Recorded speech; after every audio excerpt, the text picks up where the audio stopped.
28 de agosto de 2025, o Brasil acordou com a notícia da maior operação contra a lavagem de dinheiro da história. Mais de 40 bilhões de reais. Mais de 1.000 postos de combustível. Uma parte de uma facção criminosa desmantelada. Mas e se tudo isso fosse uma mentira? Enquanto todos aplaudiam a grande vitória, ninguém fez as perguntas certas. Por que justamente agora? Quem realmente se beneficiou? O que estão escondendo? Por que uma organização tão sofisticada deixou rastros tão óbvios? Seria o timing perfeito para desviar a atenção de escândalos políticos maiores? Fontes anônimas dentro do sistema decidiram quebrar o silêncio. E já cansamos de ver operações que descobrem o que já era sabido há anos. O sistema financeiro oficial lava mais dinheiro que todas as facções juntas. E ninguém fala sobre isso. Uma investigação que vai além das manchetes, revelando as conexões que ninguém quer admitir. E se o PCC fosse apenas o bode expiatório perfeito? E se os verdadeiros donos desses 40 bilhões nunca forem descobertos? Quantas vezes as autoridades descobriram operações bilionárias e receberam orientação para focar em outros casos de menor relevância? Essa operação pode ter sido uma limpeza controlada para proteger os verdadeiros donos do poder. Uma rede de poder que vai muito além do que você imagina. Prepare-se para descobrir como o maior crime não é lavar dinheiro. É lavar dinheiro sem pagar pichuleco para quem manda de verdade. A verdade está nas perguntas que ninguém quer fazer. Você tem coragem de saber a verdade? Se você chegou até aqui, você já sabe que não aceita versões oficiais sem questionar. Você é parte de uma minoria que ainda tem senso crítico e pensa com a própria cabeça. Nos próximos minutos, vamos mergulhar fundo nas conexões que a mídia amiguinha do sistema nunca vai te mostrar. Vamos conectar os pontos que eles querem que permaneçam separados. Compartilhe este vídeo agora, antes que tentem enterrar esta discussão. Inscreva-se no canal, ative o sininho e deixe nos comentários. Qual foi a primeira coisa que te chamou a atenção nessa operação? O que te fez desconfiar? Porque no final das contas, a verdade só se espalha quando pessoas como você decidem que ela merece ser conhecida. Vamos começar? Papo de Bunker. Aqui fala-se de tudo. Quase tudo. O que a Operação Anti-PCC não quer que você saiba. Este é o episódio de hoje. Pessoal, há uma coisa que está engraçada no meio disto tudo, né? Enquanto todo mundo está comemorando a grande operação contra uma facção que é a maior do Brasil, eu só tenho uma pergunta, e é uma pergunta de um mero curioso, né?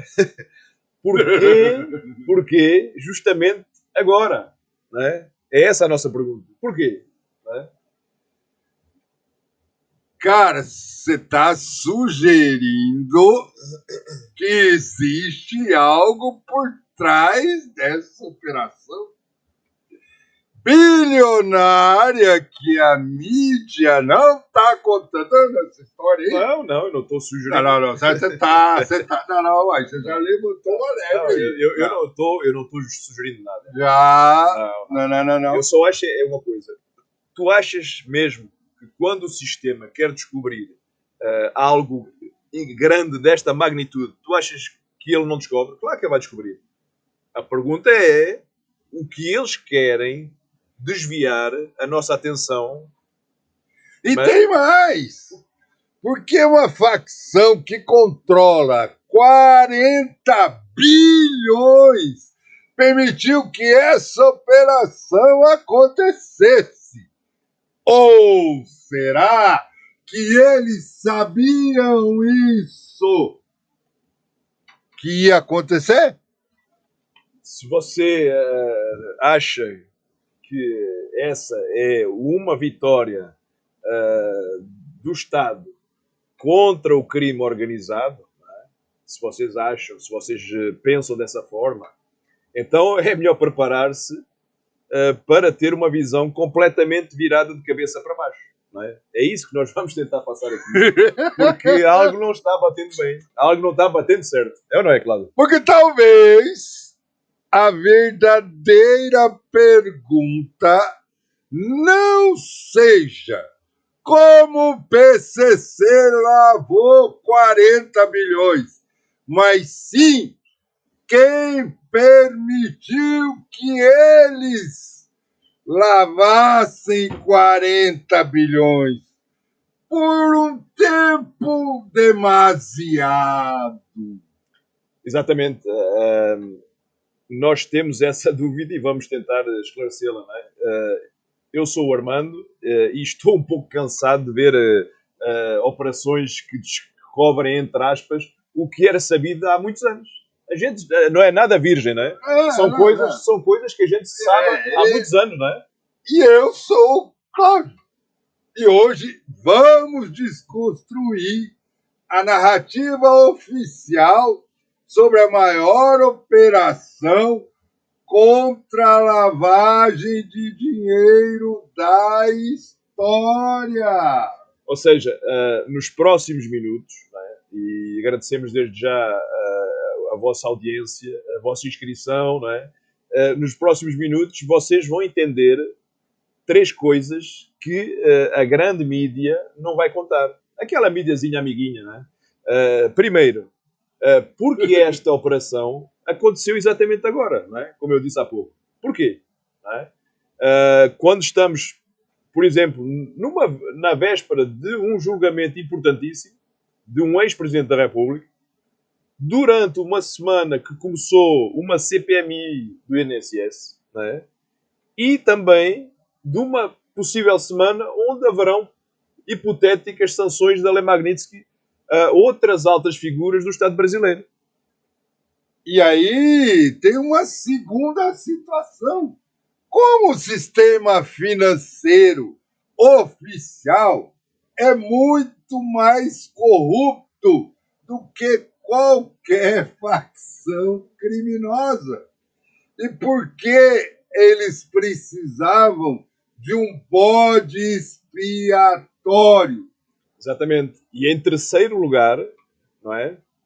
É porque esta operação pode ter sido, exatamente, na verdade, uma limpeza, entre aspas, controlada para proteger diversos e os verdadeiros donos do poder no Brasil, não é? Esse é que é o ponto, não é? Apertem os cintos porque o piloto sumiu. Porque vamos contestar tudo que vocês ouviram nos noticiários das mídias tradicionais. Se inscrevam no canal, porque conteúdo assim vocês não vão ver nos canais amiguinhos e que recebem verba para tal. Exatamente, recebem umas verbazinhas até amiguinhas do Estado, não é? Mas pronto, vamos ao que interessa, não é? É ou não é, Cláudio? Vamos começar com a pergunta que ninguém está fazendo. Por que agora, véspera de um julgamento de um ex-presidente altamente popular no Brasil e durante uma CPI que lesou aposentados e velhos de possíveis sanções da Magnitsky e as altas figuras sobre o Estado brasileiro? Cláudio, eu analisei, e tivemos a oportunidade de discutir isso, várias operações importantes que decorreram nos últimos tempos. Não é? Tivemos acesso a alguns artigos, não é? E uma coisa salta à vista. Não é? Uma operação, quando é desta magnitude, uma operação grande, não é? Ela sempre serve como cortina de fumaça. Não é? Ela sempre serve para esconder algo que normalmente é algo maior. Não é? Lembramos de casos épicos como o Mensalão, a Lava Jato. sempre tem uma agenda política por trás. É ou não é? Aí tem outro detalhe suspeito nessa situação que nós estamos apresentando. Como uma organização criminosa tão sofisticada deixou rastros tão óbvios. Posto de gasolina. Sim, posto de gasolina, é. Que não tinha um movimento. Que estavam emitindo bilhões em notas, cara. Sim, exatamente. Foi isso que nós analisámos, não é? Algo que nos saltou logo à vista, não é? E qualquer contador de quinta categoria, vamos falar assim, saberia que isso levantaria automaticamente um alerta vermelho na Receita Federal. Era ou não era? Levantava a bandeira para todo lado. A menos que fosse de propósito, não é? Algo proposital que viesse do nada. Era ou não era? O leão devia estar dormindo naquela hora, né? Porque ele está comendo os nossos impostos, né? Profissional como, cara? E se eu te disser que o PCC pode ter sido usado como laranja para operações muito maiores, por exemplo. E quando chegou a hora, por exemplo, de queimar um arquivo, fizeram esta operação para queimar alguns membros que eram descartáveis, não é? E agora tornaram essa operação como se fosse uma operação épica. Imagina, não é? Tá. Então você está insinuando que o PCC era sócio minoritário nessa operação e ela é comandada por quem? Ela é comandada, sobretudo, pelos mesmos de sempre. Ou seja, estamos falando de quê? Da Faria Lima, ou seja, os grandes bancos, não é? Estamos falando de políticos que são afetos a essas práticas, não é? Empresários de qualquer ramo, entre eles o agronegócio, gente que nunca vai aparecer nas manchetes. E como a gente falou em outros episódios. Mas que essas mesmas pessoas, o que é que elas fazem? Elas movimentam centenas de bilhões ao longo dos tempos. Isso é que é o ponto fulcral que devia ser da investigação. Tá, então você quer dizer que o primeiro ângulo que ninguém aborda é que o PCC, com 40 bilhões, é fichinha perto do que a Faria Lima está fazendo, o que as grandes corporações lavam anualmente de forma, entre aspas, legal? Vou-te dar só um exemplo. Lembras-te do caso do HSBC? O HSBC houve um grande problema mediático, não é? Naquela altura, que estavam lavando dinheiro de um cartel mexicano. Lembras-te disso, não é? Eles, o que é que aconteceu? Pagaram multa lá. Pagaram multa e continuaram operando, como se nada acontecesse, não é? E a pergunta é, quantos banqueiros foram presos? Quantos foram? 0. É ou não é? Então... Tá, mas quantos membros do PCC vão ser presos por causa desses 40 bilhões? Centenas? Não, claro que não. Vê a diferença no tratamento. Claro que não. E não é só isso, e tem muito mais além disso. Quem são os empresários idóneos, entre aspas, não é? Quem são esses empresários que gerenciavam esses fundos? Por exemplo, esses meninos de fato e gravata, de terninho, não é? Quem são esses caras que gerenciavam tudo? Porquê é que os nomes ainda não foram divulgados? Por exemplo, não é? Porquê é que tiveram reuniões com certas pessoas do Banco Central? Não é? Cara, agora eu quero falar sobre algo que todo economista sabe, mas ninguém fala. O sistema financeiro oficial lava mais dinheiro que todas as facções juntas, velho. Exatamente, é algo preocupante, não é? E quando tu analisas alguns artigos acerca de bancos, não é? E esses bancos que movimentam trilhões em operações que podem ser ou não suspeitas, não é? No caso delas serem suspeitas, qual é que seria a punição? Não é? A punição seria uma multa de milhões, talvez no limite de bilhões, mas normalmente milhões, o que viraria o quê? Um custo operacional. Não é? Era ou não era? Pessoal, Vocês sabem quanto o sistema financeiro brasileiro lucrou em 2023? 24, 25, tá chegando? Mais de 100 bilhões. Esses 40 bilhões do PCC são migalhas. E nós vamos contar algo que nunca falámos publicamente. Não é? Quantas vezes nós lemos acerca de operações suspeitas, operações bancárias suspeitas e que são de montantes bilionários, não é? E o que é que será, em termos de resposta da hierarquia, o que é que será que quem controla, o que é que iria acontecer? Não é? Orientação de quem? Sim. Imagina, por exemplo, quem está a trabalhar no Leão. Não é? O Leão, o que é que ele fazia? Fazia logo um alerta geral. Não é? Fazia uma pressão geral. O que é que acontece? Como o Leão recebe uma certa pressão política para não, vamos dizer assim, entre aspas, mexer com certos e determinados grupos, parece que as coisas não funcionam da mesma forma que para o cidadão comum. Não é? Então o crime não é ser criminoso. Exatamente. É ser sem conexões políticas. Sim, é ser um criminoso sem conexões políticas. É esse que é o cerne da questão. Porque se fosse eu ou se fosses tu, nós seríamos punidos imediatamente. Mas como são certos grupos e certas facções, o PCC, por exemplo, ele cresceu sem pedir licença ao establishment. Não é? Quando eles ficam grande demais, o que é que eles começam a ser? Começam a ser um alvo. Só que é um alvo às vezes é escolhido a dedo, não é? Mas vamos partir de uma análise que eu acho, a gente já deu uma olhada, que ninguém fez. Porque justamente o setor de combustível. Porque os combustíveis é como se fosse um setor estratégico demais. Não é? Porquê? Porque para ficar nas mãos de quem não está alinhado com os interesses do poder real, a pessoa vai ter dificuldade.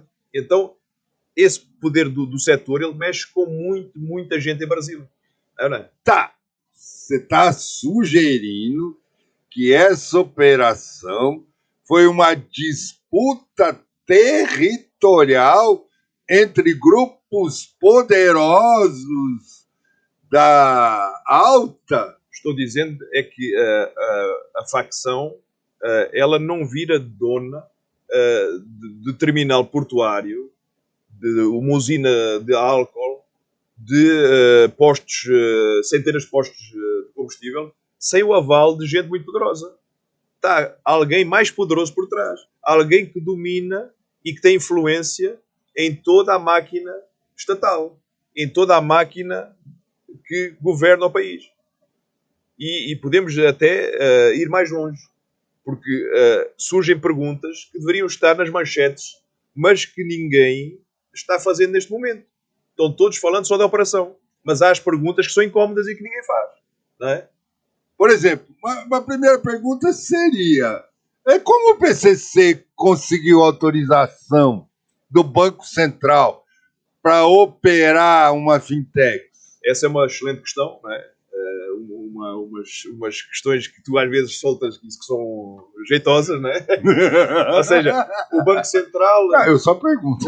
O Banco Central, o que é que ele fez? Ele fez due diligence rigorosa, não é? Ou seja, ele tem que fazer todo um aperto para conhecer tudo o que é que está a passar. Só que alguém dentro do próprio BC sabia exatamente quem estava por trás das operações. Não é à toa que tens o KYC, que eles precisam conhecer o seu cliente. Não é ou não é? Sim, e aí nós vamos para a segunda pergunta para aprofundar mais o trem. Por que os fundos de investimento operaram por anos sem levantar suspeita da comissão da CVM? Exatamente, é outra excelente questão, não é? Porque provavelmente dentro desses mesmos fundos, não é? Deve haver sócios capitalistas que são os tais amiguinhos do sistema, os tais respeitáveis. Não é? Então, eles estão protegidos pelo próprio sistema. Tu achas que a CVM ia atuar? É estranho, não é? É estranho como é que alguém manipula assim tão facilmente, não é? Tá, então vamos para uma incômoda agora. vamos mexer com gente grande. Quantos políticos receberam doações indiretas desse esquema? Essa é uma questão que é a questão do trilhão, né? Era muito bom saber todos os nomes, mas primeiro porque não podemos divulgar, né? Mas ao saber todos esses nomes, né, basta dizer que há muita gente envolvida no Brasil. Muita gente. Muita gente. Cara, e por que o time coincide com as investigações sobre, por exemplo, as emendas PIX e o orçamento secreto? Porque também é um timing que é ajustado de forma a virar também uma cortina de fumaça, não é? Quando tu tens um escândalo desta magnitude, que é um escândalo que é enorme, não é? E que envolve todo o sistema financeiro e político, nada melhor que um escândalo muito maior para envolver só a parte da bandidagem, entre aspas, para mudar o foco. É ou não é? E assim eles conseguem passar certas coisas pelo Pix, não é? Então, Aquelas dessa emendinhas, forma, se o PCC é tão perigoso, por que permitiram que crescesse tanto, velho? Essa é uma questão que até hoje ninguém conseguiu responder, não é? Uma das lógicas, não é? Uma das possíveis lógicas é porque enquanto eles lavavam dinheiro e pagavam essas taxas ao sistema, eles continuavam e continuam até hoje a ser úteis. É ou não é? E é útil também para quem governa. É útil para quem está recebendo esses dinheirinhos, não é? Quando tu começas a competir diretamente, tu começas a virar um problema. É ou não é? Então tem que sempre ficar uma parte que é minoritária. Bom, cada vez você vai me jogando mais para um buraco lá. Vem outra pergunta. Como realmente se beneficia com essa operação? Quem? Quem se beneficia? É uma pergunta que é incómoda. É uma pergunta que tem uma ambiguidade, mas a gente consegue responder, não é? Entre aspas, não é? Os verdadeiros donos do poder que agora podem retomar o controle desses setores, que são os setores que continuam a ser estratégicos, e eles agora podem dizer, com o tal marketing, né? Dizendo, nós estamos combatendo o crime e tal, nós assumimos a partir daqui e tal, e é uma maneira sempre de prender alguns bandiditos, né? Tá bom, vamos lá. Vamos buscar mais um ponto para ser abordado. Algo que nenhum economista super gênio vai falar. O crime organizado como regulador social. Explica melhor aos nossos espectadores e à nossa audiência o que é que queres dizer com isso. Cara, se você pegar e hoje for para as favelas, por exemplo, você vai ver que as facções mandam ali. Em regiões onde o Estado falhou completamente. É verdade. Quem assumiu o controle social? As próprias. As facções. As próprias, exato. Elas criaram regras.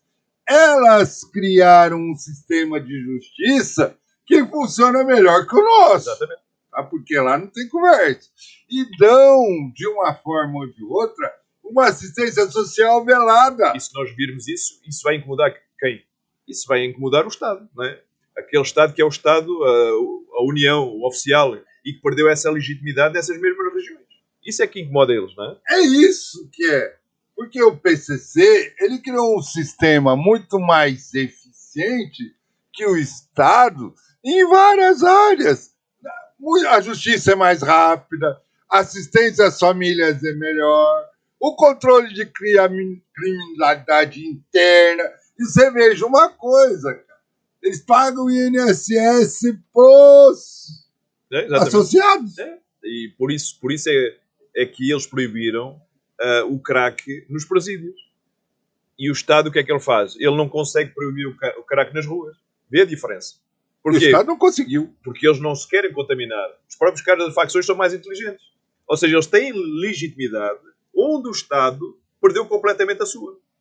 E economicamente, até os empregos indiretos, que essa rede de milhares de postos, cara, gerou. Quantas famílias dependiam dessa economia paralela? Exatamente. Tu estás a tocar num ponto que é um ponto que é incomodativo para o Estado oficial, não é? E é um ponto que é bastante sensível, não é? Ou seja, o que é que nós vemos a partir daí? Nós vemos é que o crime organizado, ele virou o maior empregador em certas regiões que foram completamente abandonadas pelo Estado. Ou seja, é uma inversão completa dos valores que deveria ser um Estado de Direito. Não é? Então, o poder público simplesmente abandonou aquele povo e como essa operação ela vai ser um impacto social real? Mais desemprego, mais violência e mais abandono estatal. Mas isso não vai aparecer naquela mídiazinha que a gente fala de, entre aspas, amiguinha. Não é? Essas manchetes daquelas TVs, daqueles jornais que são os amiguinhos, não vão falar nisso. Porquê? Porque não serve para vender nada. Não é? E essa narrativa é a narrativa de vitória contra o crime. É isso que eles querem enaltecer agora. Não é completamente diferente. Não, tem outro aspecto. Né? O PCC ele movimentava 40 bilhões, quanto disso circulava na economia real, gerando emprego e renda, velho. Certeza que era muito mais. Mas muito, muito, muito mais. Não é? Porque se tu estás a falar de 40 bilhões, então no outro do Estado então é enorme. Não é? Então tu vês que muitas políticas públicas oficiais, ironicamente, elas existem com emendas. E emendas são muito maiores que isso. Não é? Então vamos lá, vamos bater agora. Mais polêmico nessa parte do nosso episódio. E se essa operação for, na verdade, o maior golpe de propaganda, ou seja, um marketing político engendrado nos últimos anos, cara. Pensa comigo. Não é? O governo, neste caso o representante do Estado oficial, não é? Que a gente vem falando, não é? É um governo que neste momento tem uma rejeição considerável. Não é? A nossa economia está estagnada. Nós temos um conflito com os Estados Unidos. Temos corrupções em emendas. Não é? E de repente, o que é que acontece? Uma operação épica contra o crime organizado. Isso é o quê? Nada mais é do que uma cortina de fumaça. Ok, apreendem valores, apreendem bens, mas é uma cortina. É que todo mundo esquece dos problemas reais e aplaude o governo corajoso que enfrentou o PCC, cara. O mesmo governo, não estou a falar deste governo só, mas estou a dizer do mesmo aparato do Estado oficial que até há pouco tempo atrás eram os grandes beneficiados com esses mesmos grupos económicos. Não é? Que agora vão fazer o quê? Vão retomar o controle desses mesmos setores, que são os setores estratégicos para a economia, não é? E continua tudo lindo e maravilhoso. Mas estão-se a esquecer que tudo vai voltar a acontecer novamente. Tudo vai continuar a acontecer novamente. Você quer dizer, então, ou você está sugerindo que espremeram as laranjas e tiraram o suco para salvar os interesses maiores? É lógico, não é? E estamos dizendo o quê? Estamos dizendo que os 40 bilhões em fundos, eles não aparecem do nada, não é? Alguém muito poderoso autorizou, supervisionou, fiscalizou e quando lhe apetece ou quando lhe convém, o que é que ele faz? Ele denuncia. Porquê? Porque vai precisar de algo para criar essa tal cortina quando não é interessante deixar as coisas no status quo normal, não é? Tá, então o que vai sobrar é o seguinte, o Zé, que fica lá na linha de frente, centenas de pessoas da periferia vão ser presos. Exatamente. Mas os verdadeiros mandantes vão continuar normalmente na vida boa. Exatamente. Isso é padrão. Não é? Isso é padrão. Acontece há décadas. Não é? Porquê? Porque o crime real não é lavar o dinheiro. O crime real é lavar o dinheiro sem pagar as taxas corretas para quem manda de verdade. Ou seja, esses bacanas, né? Esses bacanas estão surfando sempre ou fora do Brasil, ou estão sempre surfando na onda da Bolsa, ou estão sempre surfando na onda do agro e estão-se marimbando para o resto. Enquanto os iludidos celebram essa vitória, quantos esquemas maiores continuam operando com proteção total, velho? Essa é a pergunta que vale, agora vou-te elogiar, vale 1 trilhão, né? Eu vou chutar um valor que não tem nada a ver com os 40 bilhões. Nós estamos a falar de um paralelo de trilhões, né? E que continuam circulando livremente no sistema oficial. E aí ninguém ainda conseguiu meter a mão. Porque aí é que está o grosso. Aí é que está a panelinha de todo mundo, né? Acho que eles vão mexer nisso. Gente, vamos lá. Já que eu fui elogiado, né? Vamos recapitular as revelações que vocês não vão vir lá nas mídias abertas, não. Em lugar nenhum. Primeira revelação. Vimos o quê? Vimos que essa operação ela teve um timing político perfeito. Tão somente para quê? Para desviar a atenção de escândalos maiores que estão envolvendo o mesmo establishment, o mesmo sistema, o mesmo circo político oficial. Não é? E a segunda revelação que vocês viram, não sei se vocês começaram a entender, o PCC provavelmente foi usado como massa de manobra, ou seja, laranja, por grupos muito mais poderosos, que nunca sequer vão ser tocados e investigados. Terceira revelação, focámos outro ponto, não é? O crime organizado, o que é que ele fez? Ele assumiu funções que até envergonham o Estado, não é? Porque o Estado ele abandonou completamente, não é? Criando uma tal legitimidade social que incomodou e continua a incomodar o poder oficial, não é? E aqui nós não estamos defendendo eles, de maneira nenhuma. A quarta revelação, a gente tenta levantar os verdadeiros beneficiados dessa operação, que são os mesmos grupos econômicos que sempre controlaram esses setores, que é extremamente estratégico. E, além disso, temos uma pergunta final, que é, vocês acham que é preferível, ou se vocês preferem a verdade incómoda ou a narrativa que reconforta, que a grande mídia está vendendo neste momento, né? Aquela verdade que os caras combateram o PCC, combateram o crime, é isso que reconforta? É isso aí, moçada. Se vocês querem continuar recebendo chacoalhada e análises que contestam as narrativas oficiais, se inscrevam no canal, compartilhem nosso canal e esse episódio. Porque, vamos dizer uma vez mais, enquanto todo mundo continua, todo mundo entre aspas, né? Mas uma grande parte está aplaudindo esta operação, os verdadeiros donos do poder, né? Os verdadeiros crimes bilionários, né? Eles continuam a acontecer diariamente no sistema oficial e paralelo. Isso nunca vai mudar. Isto aqui foi só um fait divers para tapar o sol capaneiro, não é?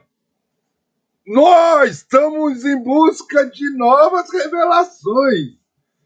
Podem estar lavando muito mais dinheiro do que qualquer facção criminosa dentro das próprias estruturas.